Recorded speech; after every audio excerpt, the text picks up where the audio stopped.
Guys, the CJ Stroud narrative nationally is everybody looks at the highlights in the stat sheet. And if you look at the highlights, of course, he's going to throw 3 or 4 or 5 or 10 balls a game that are going to be, wow, okay, he's on it. He's probably the best.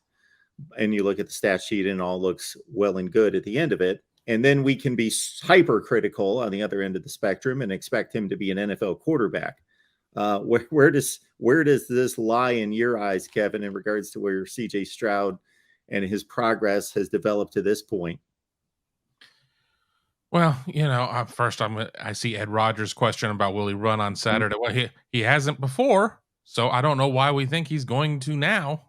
He had plenty of green grass at various points in the Iowa game to run, and it's just not his game. So, I mean, I think the sooner that we accept that he's just not a running quarterback is, everybody will be able to get on with their lives a little bit more. But, CJ Stroud, I've read lots of things on our message board. I've listened to probably more national sports radio this week than I have in a while. I'll say that, and just questioning about, there were times that they really slowed down in terms of getting the play in or being able to make changes. Has CJ Stroud, maxed out in some ways, and I don't see that. I mean, I just see a situation of where, you know, let's not forget that Iowa is a team that is built on its defense.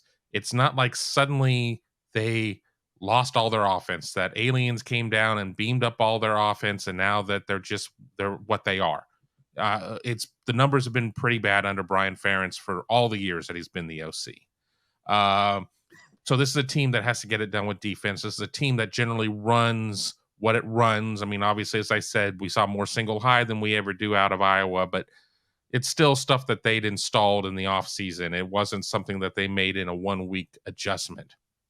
I think that in some ways that there was just this big belief that Jackson Smith and Jigba was going to come back, pitch count or not, believing if he's healthy or not, taking all of that off the table, that he was going to come back and have some triumphant return and run around and do all this. And did that noise, get into the Ohio State offensive channel a little bit of, that they're going to do all this stuff with JSN, and they really weren't able to find him much out there. And then, he comes off the field. It ends up being more of a Mecca Igbuka and guys like Marvin Harrison Jr. doing things. I think people that are concerned about where CJ Stroud is need to tap the brakes a little bit. He is still the betting favorite for the Heisman Trophy, short of maybe what you might hear on the Four Letter Network, who seem to be the champions of Hendon Hooker. But all of the betting markets have Stroud as an overwhelming favorite at this moment. We need to see more out of Stroud, certainly. But I mean, he's only he had 12 starts last year, and he's had 7 starts this year. So I mean, it's a guy with 19 starts. He's far from a finished product. Steve, any thoughts on CJ? Yeah, I would agree. I think his interception was a very bad decision. Threw down the middle late into double coverage, and there was even a safety behind the play. And had he been able to escape the defensive end, who was kind of coming from his blind side, he probably could have run the ball for 10 to 20 yards and picked up the first down on his own. And he just doesn't want to do that.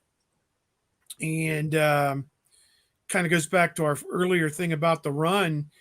If he's not going to run the football, it really does limit what they can do in terms of rushing and negating those heavy boxes. So to my way of thinking, maybe one day it'll happen. Maybe with a championship on the line, he'll put his body on the line out there.